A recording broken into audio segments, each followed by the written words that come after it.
Hey roguelike lovers, today I'm showcasing what roguelikes are releasing or going into early access in December, trying to cover the most interesting looking out there. Some have demos, some I've played behind the scenes, and some just look promising. I'm JammyGiraffe, bringing roguelike content to you on YouTube, Twitch and everywhere else. Please hit that like and subscribe and spread the word. Now, let me start my run.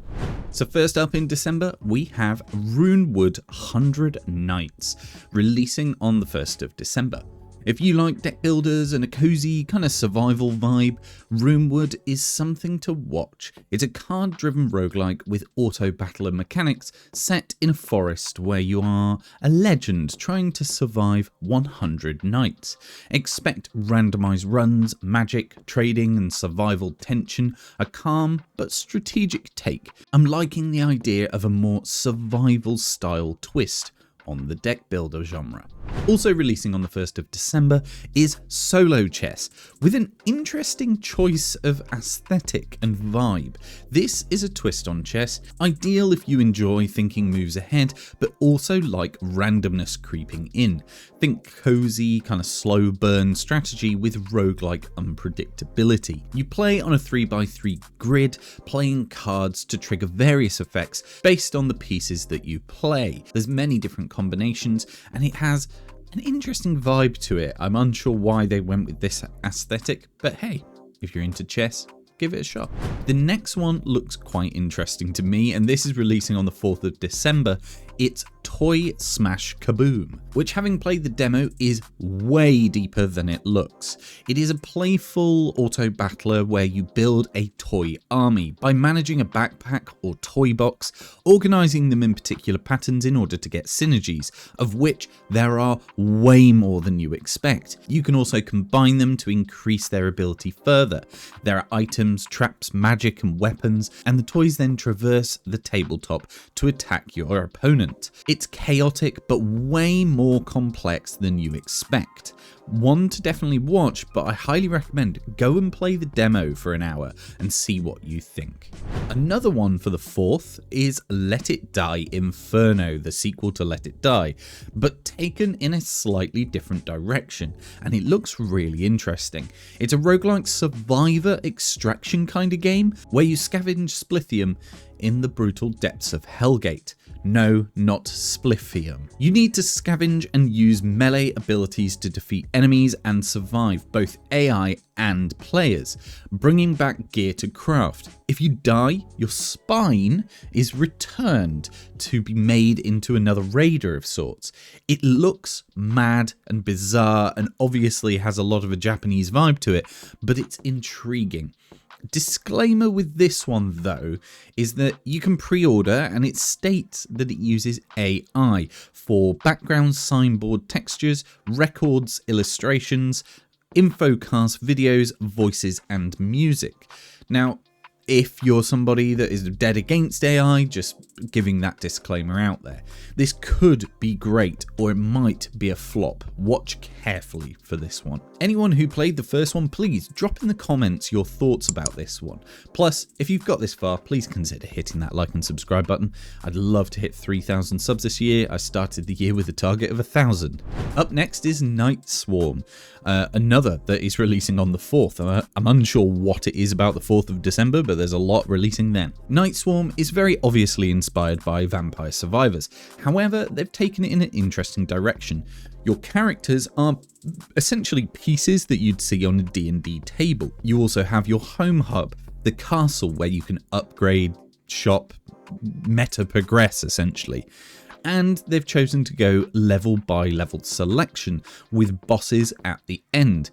You get companions and various upgrades that you would expect, but it feels polished and clean, and every level has a fog of war map for you to go and look for those points of interest.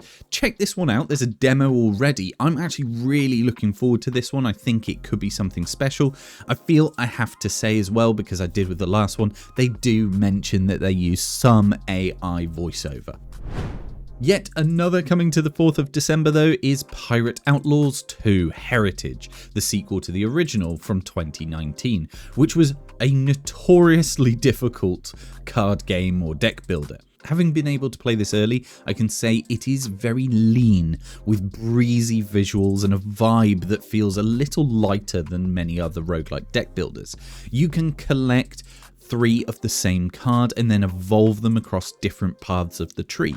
You unlock classes and different companions, relics and relic sets for extra bonuses, with 2 modes currently available or going to be available when it comes out: in navigation, where you sail from area to area, and arena, where you're going through multiple fights.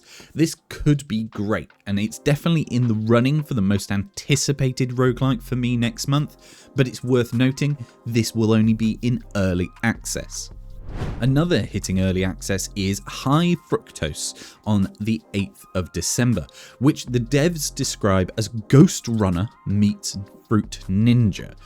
I've played the demo, and for this one, while it isn't for me, I can see that speedrunners will love it. You're dropped into an arena style level with multiple platforms and a sword, plus auto-firing weapons. They're a demonic possessed fruit that are going to try and attack you while you speed through, trying to kill them and dashing and bending time to kill them in particular orders in order to do combinations which complete recipes, which give you more drops. It is truly mad and quite unique. I'm not sure it was for me, but I can see some people will love it. Check out the demo now. On the 9th of December is a game that I think looks awesome, and the demo, while tiny, is intriguing, and that is Stormlancers, a co-op Metroidvania roguelike with cool art style and theme. I love the look and feel of this one, and you'll be able to local co-op or Steam remote play. It looks awesome, it seems simple, and I hope they really execute well with this one. There's not that much out there about it, but it's coming out on the 9th. Next up on the 15th of December is Raiders of Blackveil. Want something a bit more action heavy? Raiders of Blackveil is a top-down roguelike action RPG with loot and synergies and a bit of a MOBA style flair. Very similar to Raven's Watch, which if you haven't played it, you should. But with this one, there's a kind of level by level format, not big open areas like in Raven's Watch. Plus, there's a home base where you can do upgrades for meta progression.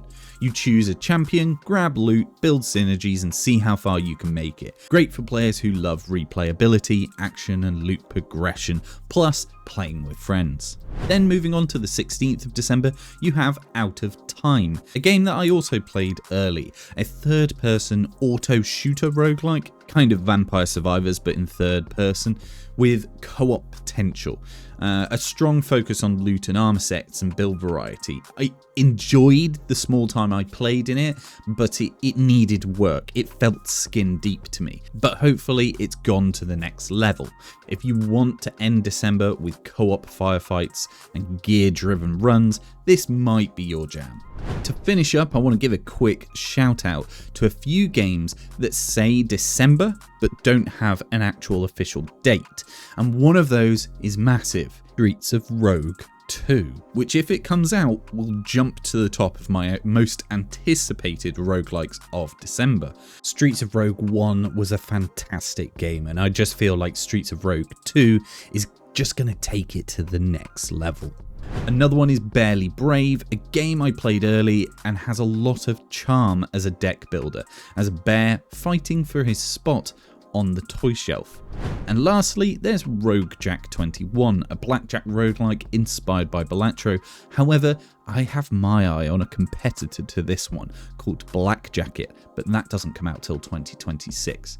But these three, Streets of Rage 2, Barely Brave and Rogue Jack 21, all have a certain level of quality to them that I hope, if they do come out in December, will definitely be something I'll be checking out. So there you have it, a quick list of roguelikes to look forward to in December. Try out the demos and get your thoughts. Please let me know in the comments if I've missed any, and please hit that like and subscribe button for more roguelike content. I'll be back next week. I've been JammyGiraffe, sending love and positivity as always. Good luck in your next run. Jammy out.